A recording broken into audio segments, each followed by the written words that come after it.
సంతోషం.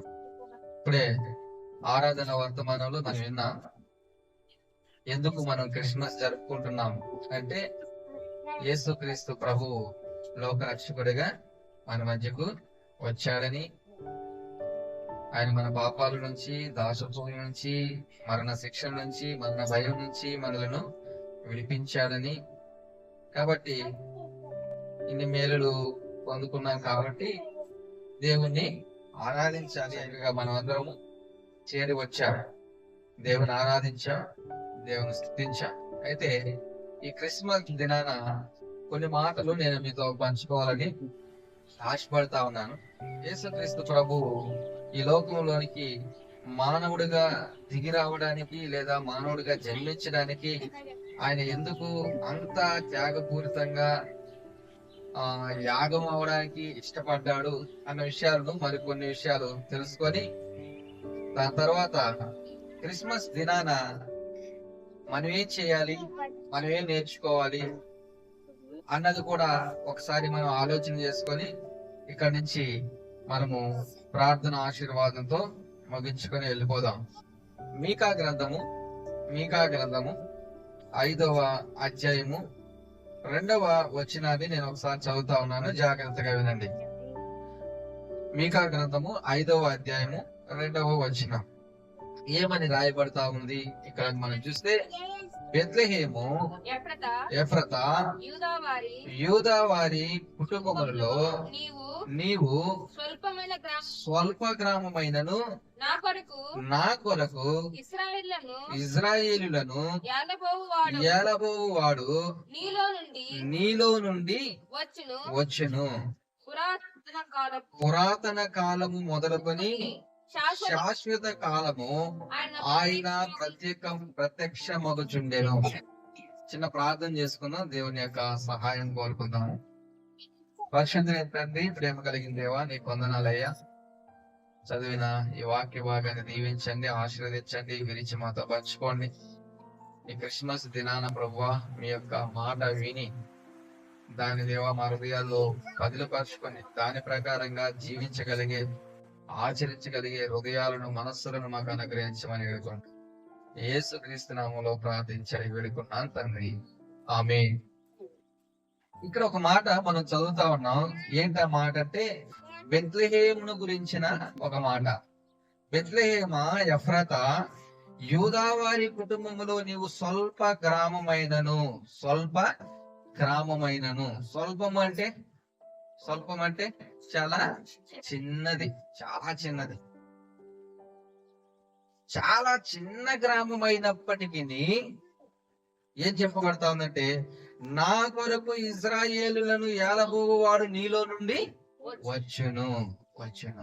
యేసుక్రీస్తు ప్రభు బెత్లెహేములో, ఇప్పుడే మనం పాడుకున్నాం కదా, బెత్లెహేములో సందడి. రారాజుగా ఆయన బెత్లెహేములో జన్మించాడు. లోకరక్షకుడిగా ఆయన బెత్లెహేములో జన్మించాడు. అలాంటి బెత్లెహేము గురించి ఇక్కడ రాయబడుతున్న మాట ఏంటంటే, నీవు చాలా స్వల్పమైన దానవు, చాలా చిన్న దానవు, చిన్న గ్రామానివి నువ్వు. అయితే రాజులకు రాజు, ప్రభువులకు ప్రభు, దేవాతి దేవుడు, సృష్టిని సృష్టించిన సృష్టికర్త, సర్వశక్తిమంతుడు, సార్వభౌమాధికారం కలిగిన దేవుడు స్వల్ప గ్రామమైన చిన్న దానివైన నీలో నుంచి జన్మించబోతా ఉన్నాడు, నీలో నుంచి రాబోతా ఉన్నాడు. పురాతన కాలం మొదలుకొని శాశ్వత కాలం ఆయన ప్రత్యక్షము కాబోతా ఉన్నాడు. మనం చూస్తే బెత్లెహేము చాలా చిన్న గ్రామం అయినప్పటికీ ఇప్పుడు బెత్లెహేము యొక్క ప్రాధాన్యతను మనం చూస్తే, ప్రపంచములో బెత్లెహేము అన్నదానికి ఎంత ప్రాధాన్యత సంతరించుకున్నదో. ఇంతకు ముందు దానికి విలువ లేదు, ఇంతకు ముందు దానికి ప్రాచుర్యం లేదు, ఇంతకు ముందు దాని గురించి గొప్పగా చెప్పుకునేవారు ఎవరూ లేరు. చాలా స్వల్ప గ్రామం, చాలా చిన్న గ్రామం. అయితే ఎప్పుడైతే యేసుక్రీస్తు ప్రభువు బెత్లెహేం అనే గ్రామములో ఆయన జన్మించాడో, ఆ గ్రామానికి ఏమొచ్చింది? ఇప్పుడు గొప్ప ప్రాధాన్యత సంతరించుకున్నది. ఆ గ్రామం ఇప్పుడు అందరికీ కూడా తెలిసే విధంగా ప్రాచుర్యంలోకి వచ్చింది. ఆ గ్రామాన్ని గురించి బెత్లెహేం అనే దాన్ని ఇప్పుడు అందరూ చెప్పుకోవడానికి, అనేక మంది వెళ్ళి సందర్శించడానికి ఒక మంచి సందర్శన లేకపోతే పుణ్యమైన స్థలముగా అది పేరుగాంచబడతాం, పట్టణముగా రూపుదిద్దుకున్నది. ప్రపంచ దేశాల్లో నుంచి, ప్రపంచ నలుమూలల నుంచి, అనేక దేశాల్లో నుంచి బెత్లెహేము అన్న ప్రాంతాన్ని చూడడానికి లక్షల్లో జనాంగం వెళ్తా ఉన్నారు. ఎంత ప్రాధాన్యత సంతరించుకున్నదో. చాలా స్వల్పమైన ఆ గ్రామము యేసుక్రీస్తు ప్రభు యొక్క పుట్టుకతో ఎంత ప్రాధాన్యతను సంతరించుకున్నదో. ప్రియమైన దేవుని బిడ్డలారా, ఈ మాటలు వింటున్నా నీవు నేను ఆలోచన చేయాల్సిందంటే, ఒక ప్రాంతములో యేసుక్రీస్తు ప్రభు పుడితే ఆ ప్రాంతానికి అంత ప్రాధాన్యత సంతరించుకున్నప్పుడు, యేసుక్రీస్తు ప్రభువు అనే దేవుడును, అనే రక్షకుడును మన హృదయాల్లో మనము కలుగు చేసుకున్నట్లయితే, ప్రభువా నా హృదయంలోకి రా అని మనం ఆహ్వానించినట్లయితే, ఆ మనిషి ఇంకెంత ప్రాధాన్యత పొందుకోవాలి. ఒక ప్రాంతములో యేసుక్రీస్తు ప్రభు జన్మిస్తేనో, ఒక ప్రాంతంలో ఆయన పుడితేనో ఆ ప్రాంతానికి అంత పేరు ప్రఖ్యాతులు వచ్చినప్పుడు, అదే దేవాతి దేవుడు నీ నా హృదయంలోకి ప్రవేశిస్తే, నీ నా హృదయంలో ఆయన ఉంటే, ఇంకెంతగా మనం ప్రాచుర్యంలోకి రావాలి, ఇంకెంతగా మనం ప్రాధాన్యతను పొందుకోవాలి, ఇంకెంత ప్రత్యేకమైన వారంగా మనం ఉండాలి, ఎంత ఉన్నతమైన వారముగా, ఎంత ఎంచైన వారంగా మనం ఉండాలి కదా. యేసుక్రీస్తు ప్రభువు ఏ వ్యక్తి యొక్క హృదయంలో జన్మిస్తే ఆ వ్యక్తి ఎంతో ప్రాధాన్యతను పొందుకునేవాడుగా ఉంటా ఉన్నాడు. ఉదాహరణకు మనం చూస్తే, దమస్కు ప్రాంతంలో, దమస్కు మార్గములో పౌలు గారు ప్రయాణమై వెళ్తూ ఉన్నప్పుడు, ఒకప్పుడు ఆయన యేసుక్రీస్తు ప్రభువుని అంగీకరించిన వారిని, ఆయన గురించి ప్రకటిస్తున్న వారిని ఎంతో ఘోరంగా హింసించేవాడు, జైలుగా వేసేవారు, చంపించేవారు, చాలా భయంకరంగా వాళ్ళ పట్ల ప్రవర్తించేవాడు. ఆయన అంటాడు పౌలు గారు, నేను దూషకుడను, హింసకుడను. దూషించేవాడు, హింసించేవాడు, చాలా కఠినంగా ప్రవర్తించేవాడు. ఆయన దెబ్బకు క్రైస్తవులుగా పిలువబడుతున్న వారు అనేక మంది, క్రీస్తుని వెంబడించిన వారు చెల్లా చెదురైపోయారు. వేరే వేరే పట్టణాలకు, వేరే వేరే దేశాలకు పరుగులు తీశారు. అయినా విడిచిపెట్టకుండా మరలా ఒక ఆజ్ఞను చేత పట్టుకొని, ఒక అధికారాన్ని చేత పట్టుకొని, తాకీదులు తీసుకొని, మరలా ఎక్కడెక్కడైతే యేసుక్రీస్తు ప్రభుని గురించి ప్రచురణ చేస్తా ఉన్నారో, ప్రకటిస్తా ఉన్నారో, వారందరినీ కూడా, చిన్నల మొదలుకొని పెద్దల వరకు అందరినీ కూడా హింసించడానికి ఆయన బయలుదేరి వెళ్తూ ఉంటే, ఆ సమయములో యేసుక్రీస్తు ప్రభువు దమస్కు మార్గములో పౌలు గారిని దర్శిస్తారు. దమస్కు మార్గములో పౌలు గారిని దర్శించి పౌలు గారితో ఆయన మాట్లాడినప్పుడు, పౌలు గారి యొక్క జీవితము ఎంతో మలుపు తిరుగుతారు. చాలా ఆయన యొక్క జీవితం మార్పు చెందుతుంది. మూర్ఖంగా, కఠినంగా, చాలా ఘోరంగా అందరినీ హింసించే పౌలు ఎప్పుడైతే యేసుక్రీస్తు ప్రభువు ఆయన దర్శించాడో, ఎప్పుడైతే యేసుక్రీస్తు ప్రభువు ఆయన చేర్చుకున్నాడో, వెంటనే ఆయన యొక్క జీవితం మారింది, ఆయన యొక్క హృదయం మారింది. పరిశుద్ధ గ్రంథంలో మనం చూస్తే, యేసుక్రీస్తు నూతన నిబంధనలో యేసుక్రీస్తు ప్రభు తర్వాత అత్యధికంగా తెలియజేయబడుతున్న వ్యక్తి ఇంకెవరంటే పౌలు గారి గురించే ఎక్కువగా మాట్లాడతాం.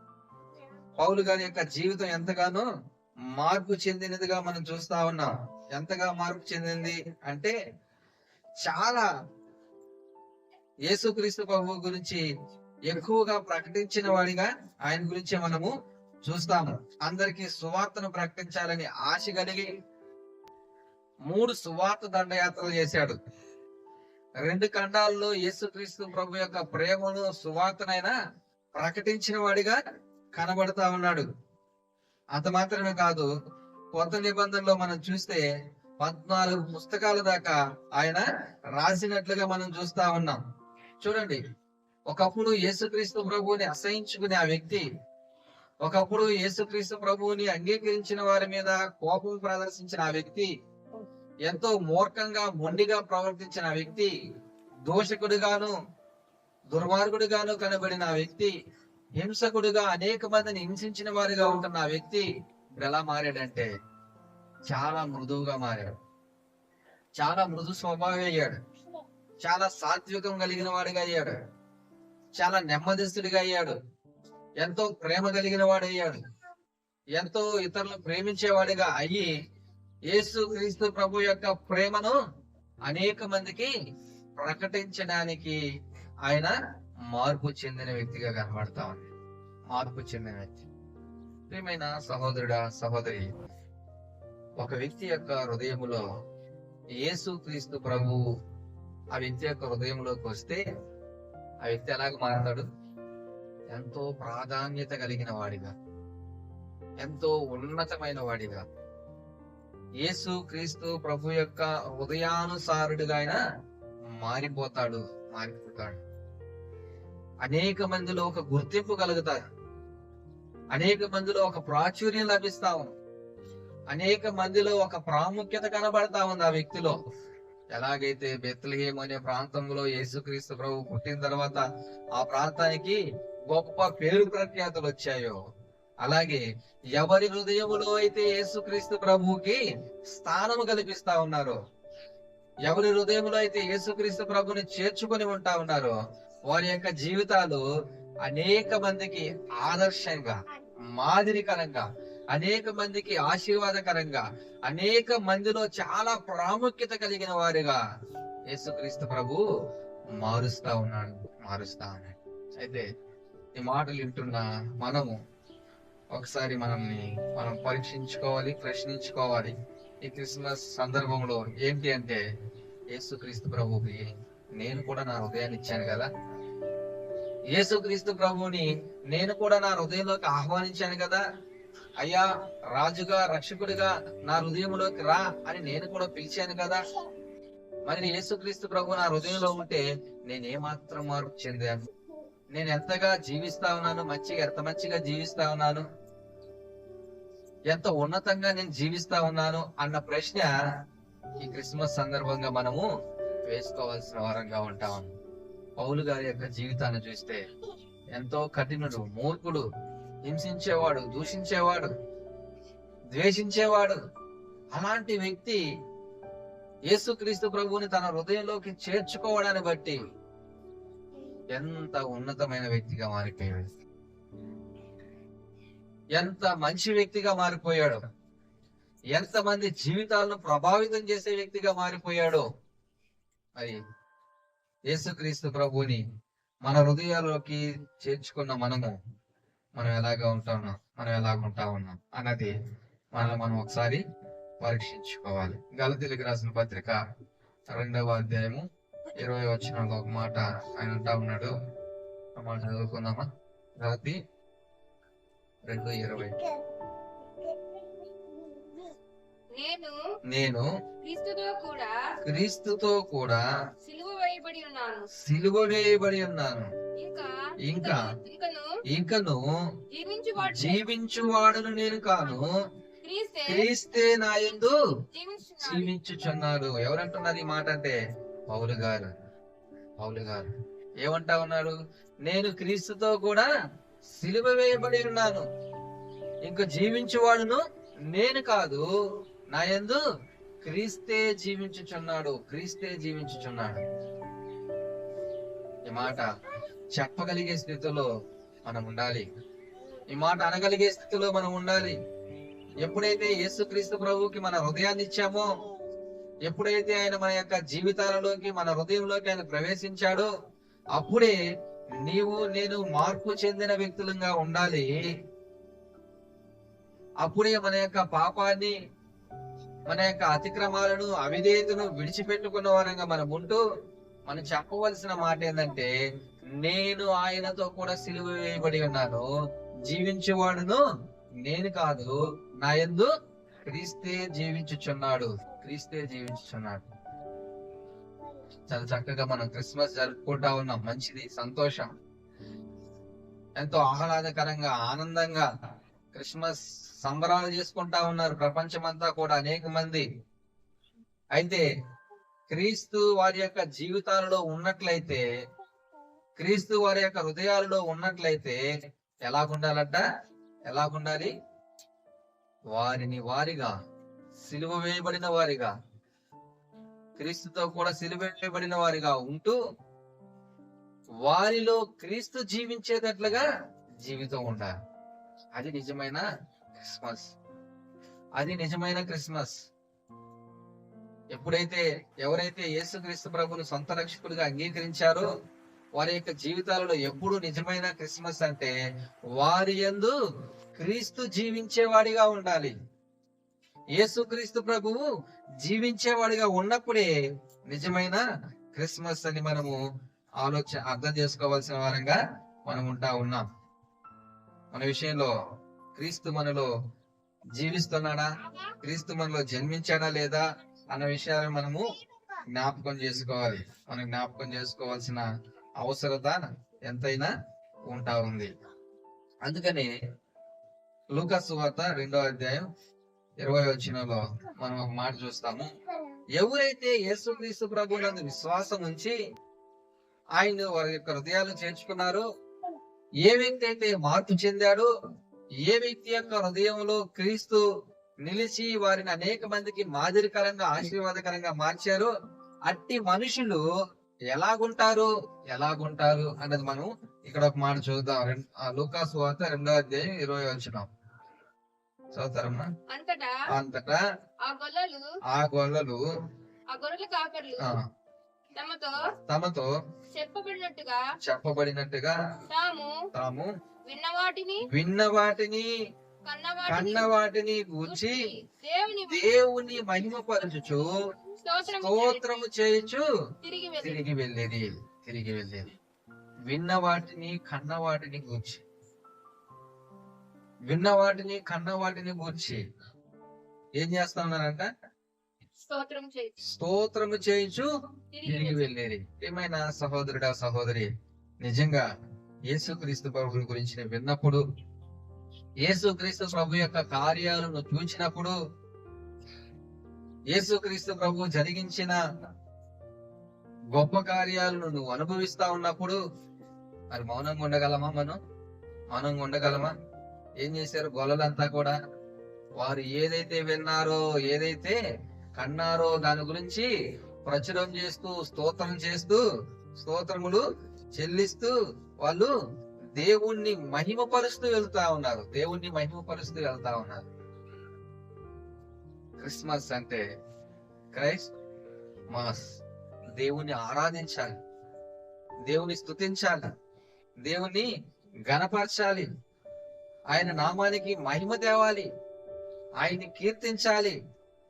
క్రిస్టోస్ గ్రీకు పదము, మాస్ అనేది లాటిన్ పదము. క్రిస్టోస్ అనగా క్రీస్తు అని, మాస్ అంటే ఆరాధన అని. క్రీస్తును ఆరాధించడం క్రిస్మస్ అంటే. ఇదిగో నా జీవితంలోకి యేసుక్రీస్తు ప్రభు వచ్చిన తర్వాత నేను ఎంతగా మార్పు చెందానో చూడండి. నా మార్పుకి కారణం నా హృదయంలోకి వచ్చిన యేసుక్రీస్తు ప్రభువే. నా బ్రతుకు మారడానికి కారణం నా హృదయంలోకి వచ్చిన యేసుక్రీస్తు ప్రభువే. నా జీవితం మారడానికి కారణం నా హృదయంలోకి వచ్చిన యేసుక్రీస్తు ప్రభువే.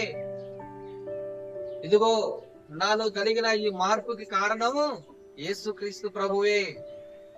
మీరు చూస్తున్నారు కదా, మీరు వింటున్నారు కదా, నేను ఎలా ఉంటున్నానో, నేను ఎలా ప్రవర్తిస్తున్నానో. వారు విన్న వాటిని గురించి, కన్న వాటిని గురించి దేవుణ్ణి మహిమపరచుచు, స్తోత్రము చేయుచు తిరిగి వెళ్తా ఉన్నారు. ప్రియమైన దేవుని బిడ్డలారా, నా జీవితంలో వచ్చిన మార్పులను బట్టి, యేసుక్రీస్తు ప్రభుని మన హృదయంలో చేర్చుకున్న తర్వాత మనం పొందుకున్న మార్పులను బట్టి, మన మన మన జీవితాలు, మన బ్రతుకులు మారిన విధానాన్ని బట్టి ఆయన మహిమపరిచే స్థితిలో, ఆయనకి స్తోత్రం చెల్లించే స్థితిలో మనం ఉంటా ఉన్నామా? అంతగా మన జీవితాలు ఏమైనా మార్పు చెందాయా? అంతగా మన బ్రతుకులు ఏమైనా మార్పు చెందాయా? అంతగా మన హృదయం ఏమైనా మార్పు చెందిందా? ఒకవేళ యేసుక్రీస్తు ప్రభు కృపను బట్టి మార్పు చెందుంటే ఏం చేయాలి? మనం ఆయన్ని మహిమపరచాలి, ఆయనకి స్తోత్రం చెల్లించాలి, ఆయన్ని ఘనపరచాలి, ఆయన్ని పొగడాలి.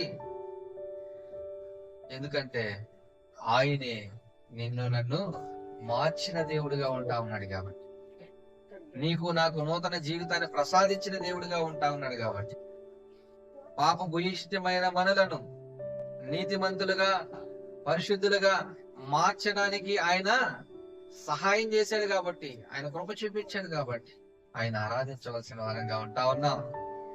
మన జీవితాల ద్వారా, మన బ్రతుకుల ద్వారా ఎప్పుడు ఆయన నామానికి మహిమ తేవలసిన వారంగా మనం ఉంటా ఉన్నాం. 1 కొరింథీయులకు రాసిన పత్రిక 6వ అధ్యాయం 19-20 వచనాలు మనం చూస్తే ఒక మాట మనకు కనబడతా ఉంటుంది. 6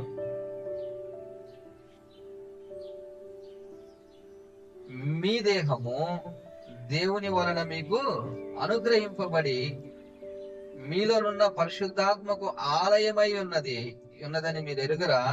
మీరు మీ సొత్తు కారు, విలువ పెట్టి కొనబడిన వారు గనుక మీ దేహముతో దేవుని మహిమపరచండి. మీరు మీ సొత్తు కాదు. పౌలు గారు అదే అంటా ఉన్నారు. ఏమంటా ఉన్నాడు? నేను కాదు, నా యందు క్రీస్తే జీవించుచున్నాడు. నేను కాదు, నా యందు క్రీస్తే జీవించుచున్నాడు. ఇక నాది ఏమీ లేదు. మన దేహము మనది కాదు. ఆయన విలువ పెట్టి మనల్ని కొన్నాడు.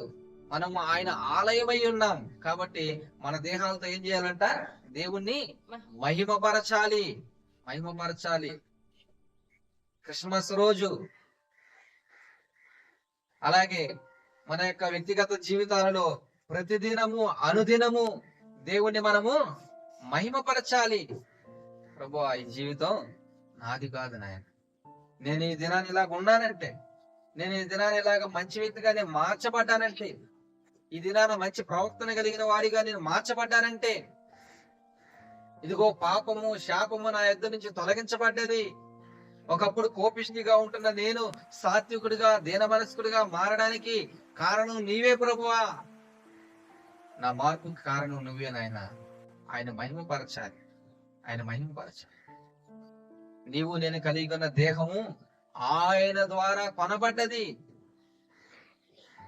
మన దేహము పరిశుద్ధాత్మకు, ఆయనకు ఆలయమై ఉన్నది కాబట్టి ఆయన ఏం చేయాలి? మనం మహిమపరిచే వారంగా ఉండాలి. వేటిని బట్టి? మన జీవితాలలో దేవుడు జరిగించిన ప్రతి కార్యాన్ని బట్టి. గొల్లలైతే అంటున్నారు, మేము విన్న వాటిని గురించి, కన్న వాటిని గురించి దేవునిని మహిమపరుస్తున్నాం, దేవునికి స్తోత్రం చెబుతా ఉన్నాం. అవును పిల్లారా, దేవుని నా జీవితాల్లో, మన యొక్క వ్యక్తిగత జీవితాల్లో చేసిన ప్రతి కార్యాన్ని బట్టి కూడా ఆయనను అనుదినము మనం మహిమపరచవలసిన వరంగా ఉంటాం. ఎక్కడ కూడా ఆయన నామానికి మనము అవమానము తెచ్చే వారంగా ఉండకుండా, మన యొక్క జీవితాల ద్వారా, మన బ్రతుకుల ద్వారా ఆయనకు మహిమ తెచ్చే వారంగా ఉండాలి. అదే దేవుణ్ణి ఆరాధించడం, అదే దేవుణ్ణి స్తుతించడం. మన జీవితాల ద్వారా, మన బ్రతుకుల ద్వారా దేవునికి ఎల్లప్పుడూ మహిమ కలిగేటట్లుగా మనం ప్రవర్తించాలి. అందుకోసం మనల్ని మనము ఆయనకి సమర్పించుకోవాలి. రోమిలికి రాసిన పత్రిక 12వ అధ్యాయము, 12వ అధ్యాయం 1 నుంచి 3 వరకు మనం చదివితే ఇక్కడ రాయబడతా ఉంది. కాబట్టి సహోదరులారా, పరిశుద్ధమును దేవునికి అనుకూలమైన సజీవ యాగముగా మీ శరీరములను ఆయనకు సమర్పించుకొనుడి. ఆగుదాం. మీ శరీరములను ఆయనకు సమర్పించుకొనుడి. ఎందుకంటే మీరు మీ సొత్తు కాదయ్యా, మీరు మీ సొత్తు కాదు. ఆయన విలువ పెట్టి కొన్నాడు మిమ్మల్ని. ఆ తర్వాత చదువు. దేవుని వాత్సల్యమును బట్టి దేవుని వాత్సల్యమును బట్టి మిమ్మును బతిమాలు కొనుచున్నాను. ఇంటి సేవ మీకు యుక్తమై ఉన్నది. మీరు ఫాస్ట్ చదివేసి. ఈ లోక మర్యాదను అనుసరింపక ఉత్తమమును అనుకూలమును సంపూర్ణమై ఉన్న దేవుని చిత్తమేదో పరీక్షించి తెలుసుకున్నట్లు మీ మనస్సు మారి నూతన మగుట వలన రూపాంతరము పొందుడి. మళ్ళా ఆగుతాం. మీ మనస్సు మారి నూతన మగుట వలన రూపాంతరము పొందుడి. ఏమైనా క్రైస్తవులుగా పిలువబడుతున్న వాళ్ళారా, మన మనస్సులు మారాయో లేదో మనం ఒకసారి పరీక్షించుకోవాలి. మనం దేవునికి మనం అప్పగించుకున్నామో సమర్పించుకున్నామో లేదో మనం ఒకసారి పరీక్షించుకోవాలి. దేవునికి సమర్పించుకోకుండా, మనల్ని మనము దేవునికి అప్పగించుకోకుండా నేను క్రీస్తుకు సంబంధించిన వాడిగా, క్రీస్తుకు సంబంధించిన దానిగా చెప్పుకోవడానికి మనకు అర్హత లేదు, యోగ్యత లేదు. ఎంత క్రిస్మస్ మనం జరుపుకున్నా మన హృదయాలు, మన జీవితాలు దేవునికి మనం సమర్పించుకోకపోతే దానికి సార్థకత లేదు. జస్ట్ మనం సంతోషపడాల్సిందే కొద్ది నిమిషాలు, కొన్ని రోజులు అంతే. ఇంకా దానికి సంబంధించిన మేలు గాని, దానికి సంబంధించిన దీవెన గాని, ఆశీర్వాదం గాని, దానికి సంబంధించిన సార్థకత గాని ఏది కూడా మనము చూడలేము, అనుభవించలేము. మనలను మనము సమర్పించుకోవాల్సిన వారంగా ఉంటా ఉన్నాం. మన మనస్సులు మారి నూతన మొగుట వలన రూపాంతరము పొందవలసిన వారంగా ఉంటా ఉన్నాం. అయ్యా చూడండి, క్రీస్తు నాలో జన్మించాడు, ఇదిగో నేను మారిన విధానాన్ని చూడండి. నేను క్రీస్తుకు సమర్పించుకోవడాన్ని బట్టి నా బ్రతుకిలా మారింది చూడండి. క్రీస్తుకు నా హృదయాన్ని ఇవ్వడాన్ని బట్టి నా జీవితం ఇలా మారింది చూడండి. మనల్ని గమనిస్తున్న వారు నా జీవితాలను బట్టి వారు కూడా ఆశ్చర్యపోయేటట్లుగా మన బ్రతుకులు మారాలి, మనం రూపాంతరం చెందాలి, మన మనస్సులు మారాలి. దేవునికి మనల్ని మనము అప్పగించుకోవాలి, సమర్పించుకోవాలి. అప్పుడే నిజమైన క్రిస్మస్ ఆనందాలు నా జీవితాలలో విల్లవిరుస్తాయి, వికసిస్తాయి. దాని తర్వాత 3వ వచనం మనం చూస్తే, తన్ను తాను ఎంచుకొనని తగిన దానికంటే ఎక్కువగా ఎంచుకొనక దేవుడు ఒక్కనికని విభజించి ఇచ్చిన విశ్వాస పరిమాణ ప్రకారము తాను స్వస్థ బుద్ధి గలవాడకై తగిన రీతిగా తన్ను ఎంచుకొనవలెనని నాకు అనుగ్రహింపబడిన కృపను బట్టి మీలో ఉన్న ప్రతి వానితోనూ చెప్పుచున్నాను. స్వస్థ బుద్ధి గలవారమై మనం బ్రతకాలి, జీవించాలి. స్వస్థ బుద్ధి కలిగిన వారంగా మనం ఉండాలి. తగిన రీతిగా దేవుడు ఎలాగైతే మనల్ని ఎంచుకున్నాడో, ఆ ఎన్నికకు దేవుడు ఏ ఉద్దేశంతో మనల్ని ఎంచుకున్నాడో ఆ ఉద్దేశాన్ని మనం నెరవేర్చే వారంగా మనం బ్రతకాలి, మనం జీవించాలి. హెడెన్ రాబిన్సన్ ఆయన ఈ మాట అంటాడు, ఒక మాట అంటా ఉన్నాడు, ఈ క్రిస్మస్ సమయంలో మనం కూడా దీని గురించి ఆలోచన చేద్దాం. కేవలము హృదయమే కాకుండా దేవునికి మన చేతులు, మన దేహము, ఆత్మ, మనస్సు, ఈ యొక్క సంపూర్ణ వ్యక్తిత్వం ఆయనకు సమర్పించండి అంటాడు. ఆయన సంపూర్ణ వ్యక్తిత్వం సమర్పించండి. ఏదో ఉత్తుత్తి క్రైస్తవుడిగా కాదు, నామకార్థ క్రైస్తవుడిగా, క్రైస్తవురాలుగా కాదు. ఎప్పుడు క్రిస్మస్ యొక్క ఆనందాలు, క్రిస్మస్ యొక్క సంతోషాలు మన జీవితంలో వికసిస్తాయంటే ఎప్పుడైతే యేసుక్రీస్తు ప్రభువుకి మనల్ని మనం సమర్పించుకుంటామో, ఎప్పుడైతే యేసుక్రీస్తు ప్రభువుకి మనం సమర్పించుకొని ఇదిగో జీవించుచున్నది నేను కాదు, నా యందు క్రీస్తే జీవించుచున్నాడని చెప్పగలిగే పరిస్థితి వచ్చినప్పుడు, ఎస్ నిజమైన క్రిస్మస్ యొక్క ఆనందాలు మనము పొందుకోగలం. ఎప్పుడైతే పలువురు మనల్ని చూచి ఎంతగా మార్పు చెందాడు, ఎంత ఉన్నతమైన జీవితాన్ని పొందుకున్నాడు అని చెప్పగలిగే పరిస్థితి రావాలి. మారిన నీ నా జీవితాన్ని బట్టి దేవుణ్ణి మహిమపరిచే స్థితి రావాలి. అప్పుడే హ్యాపీ క్రిస్మస్, మేరీ క్రిస్మస్ అని మనము చెప్పుకోగలం ధైర్యంగా, సంతోషంగా, సమాధానంగా. కాబట్టి ప్రియమైన వారులారా, యేసుక్రీస్తు ప్రభువుని మనం అంగీకరించి చాలా సంవత్సరాల కాలమైంది కదా, ఎన్నో సంవత్సరాలైంది యేసుక్రీస్తు ప్రభువు గురించి మనం తెలుసుకొని ఆయన విశ్వాసం నుంచి ఆయన హృదయంలోకి ఆహ్వానించి చాలా సంవత్సరాలు అయినప్పటికీ కూడా మనం ఎక్కడ వేసిన గొంగడి అక్కడే అన్నట్టుగా ఉంటా ఉన్నాయి మన బ్రతుకులు. యేసుక్రీస్తు ప్రభు ఒక ప్రాంతంలో జన్మిస్తే ఆ ప్రాంతంకి ఎంతో ప్రాచుర్యం, ఎంతో ప్రాముఖ్యత, ఎంతో ఆధిక్యత, ఆ ప్రాంతం యొక్క స్థితిగతులు మారిపోయాయి, ఎంతో విలువ వచ్చింది, ఎంతో ప్రాముఖ్యతను సంతరించుకొని గొప్ప పట్టణముగా ప్రపంచంలో ఈనాడు బెత్లెహేమ్ అనే ఒక స్వల్ప గ్రామం ఉన్నప్పుడు పౌలు అనే ఒక వ్యక్తి యొక్క హృదయంలోకి యేసుక్రీస్తు ప్రభువుని చేర్చుకున్నప్పుడు తన యొక్క పాత జీవితాన్ని అంతటిని విడిచిపెట్టాడు, రోత జీవితాన్ని అంతటిని విడిచిపెట్టాడు. తన కోపాన్ని, ద్వేషాన్ని, హింసకుడుగా ఆయన ఉంటున్నప్పుడు ఆ హింసను అంతటినీ కూడా రూపుమాపుకొని ఎంతో సాత్వికుడిగా, ఎంతో మంచి వ్యక్తిగా మారి యేసుక్రీస్తు ప్రభు ప్రేమను అనేక మందికి ప్రాచుర్యం చేస్తూ, ప్రకటిస్తూ ఆయన అన్నమాట, ఇక జీవించుచున్నది నేను కాదు, నా యందు క్రీస్తే జీవించుచున్నాడు అనగలిగినప్పుడు, ఆయన యొక్క జీవితం అంతగా మార్పు చెందినప్పుడు, ఆయన ద్వారా దేవుడు అనేకమైన గొప్ప కార్యాలు చేయగలిగినప్పుడు, మరి కొన్ని సంవత్సరాలుగా దేవుణ్ణి ఎరిగిన మనము, కొన్ని సంవత్సరాలుగా యేసుక్రీస్తు ప్రభువుని అందుంటున్న మనము ఎందుకు మన యొక్క జీవితాలు అంత ప్రాధాన్యతను సంతరించుకోలేకపోతా ఉన్నాయి?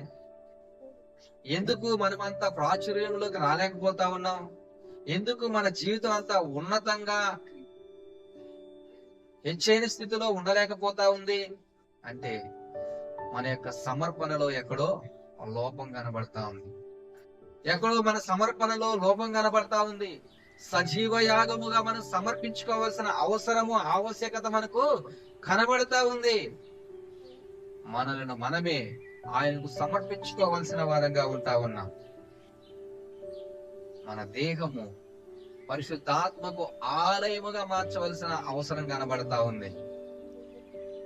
ఇంతటితో దేవునికి అవిధేయమైన, లేకపోతే దేవునికి అయిష్టమైన కార్యాలను మనం పక్కన పెట్టి, ప్రభువా సజీవ యాగముగా నేను సమర్పించుకోవడానికి నేను సిద్ధంగా ఉన్నానయ్యా, నా హృదయంని పూర్తిగా నీకు అప్పగిస్తా ఉన్నాను, నా జీవితాన్ని పూర్తిగా నీ చేతిలో పెడతా ఉన్నాను. ఇదిగో ఆ యొక్క బెత్లెహేము పట్టణానికి ఎంతటి మార్పుని, ఎంత ప్రాముఖ్యతను తీసుకొచ్చావో, ఇదిగో పౌలు గారి యొక్క జీవితంలో ఎంత గొప్ప మార్పుని మీరు తీసుకురాగలిగారో, నా జీవితంలో కూడా అలాంటి మార్పును తీసుకురా ప్రభు అని ఈ క్రిస్మస్ దినాన్ని వేడుకున్నట్లయితే, ఆయన అడిగినట్లయితే, ఆయన మన హృదయాల్లోకి రావడానికి, మన జీవితాలను అంతగా ఆశీర్వదించడానికి ఆయన ఇష్టపడతా ఉన్నాడు. మనం ఏం చేయాలంటే మనలను మనము సమర్పించుకోవాల్సిన వారంగా ఉంటాం. మన దేహములతో దేవుని మహిమపరచవలసిన వారంగా ఉంటా ఉన్నాం. అలా చేసి, కాబట్టి ఈ మాటలు వింటున్న ప్రియ సహోదరుడా, సహోదరి, క్రిస్మస్ వస్తున్నాయి, వెళ్తున్నాయి, పండుగ వస్తుంది, వెళ్తుంది. అయితే మన బ్రతుకులు ఎలాగుంటున్నాయో మనం ఒకసారి ఆలోచన చేసుకోవాలి. మన జీవితాలు ఎలాగుంటున్నాయో మనం ఒకసారి ఆలోచన చేసుకోవాలి. యేసుక్రీస్తు ప్రభు జన్మించిన ప్రాంతము, యేసుక్రీస్తు ప్రభు ఒక వ్యక్తి యొక్క హృదయంలోకి వెళ్ళిన ఆ వ్యక్తి యొక్క జీవితము ఎంతగా మార్పు చెందిందో, మరి నీ జీవితం, నా జీవితం ఎందుకు మార్పు చెందలేకపోతుంది? ఎందుకని మన జీవితం అనేక మందికి మాదిరికరంగా ఉండలేకపోతుంది? పౌలు గారు అంటా ఉన్నారు, నేను క్రీస్తును పోలి నడుచుకుంటున్న ప్రకారం నన్ను పోలి మీరు నడుచుకోండి. What a statement! నన్ను పోలి మీరు నడుచుకోండి. ఎందుకని మనం అంత ధైర్యంగా ఆ మాట చెప్పలేకపోతా ఉన్నామంటే మన సమర్పణలో లోపం ఉంది. దేవునికి మన హృదయాన్ని ఇచ్చేటప్పుడు ఎక్కడో అరకొరగా ఇస్తా ఉన్నాం మనం. పూర్తి హృదయాన్ని దేవుడికి ఇవ్వకుండా కొన్ని విషయాలలో మనము కాంప్రమైజ్ అవుతున్నామేమో. అందుకే నీవు నేను అంతగా ప్రాచుర్యంలోకి రాలేకపోతాం. అందుకే క్రీస్తుని అంగీకరించామని చెప్పుకుంటున్న మనము, క్రీస్తు నా హృదయంలో ఉన్నాడని చెప్పుకుంటున్న మనము అందుకే అంత ఉన్నతమైన స్థితిలోకి వెళ్ళలేకపోతున్నామేమో. కాబట్టి ఈ మాట వింటున్న ప్రియ సహోదరుడా సహోదరి, ఒక్కసారి ఆలోచన చేసుకొని దేవుని వేడుకుందాం ఈ క్రిస్మస్ దినాన. ప్రభువా, నా జీవితాన్ని మార్చు, నా జీవితాన్ని మార్చు. నా జీవితం అనేక మందికి మాదిరికరంగా ఆశీర్వాదకరంగా ఉండాలి. నువ్వే ఉద్దేశంతో అయితే నన్ను పిలుచుకున్నావో, నన్ను ఏర్పరచుకున్నావో ఆ ఉద్దేశాలకు అనుగుణంగా నేను ఒక ఉన్నతమైన స్థితిలో నేను ఉండాలి. నువ్వు నన్ను ఎక్కడ ఉంచాలనుకున్నావు అక్కడ ఉంచడానికి నన్ను నేను నీకు సమర్పించుకున్నాను ప్రభువా.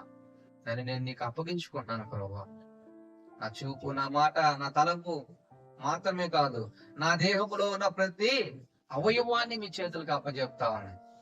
అవయవాన్ని నీ చేతులకు అప్పచెప్తాను. సర్వస్వము నీదేనాయన. నా హృదయంలోకి వచ్చి గొప్ప మార్పుని తీసుకురా. పౌలు గారి యొక్క జీవితంలో మీరు ఎంతటి మార్పుని తీసుకొచ్చారు, అంతగా నేను మారాలి, అనేక మందికి మాదిరిగా ఉండాలి, ఆశీర్వాదకరంగా ఉండాలి, జీవనకరంగా ఉండాలి అని ప్రార్థన చేసుకుందాం. తలలో ఉంచుకుందాం. తలలో ఉంచుతాం.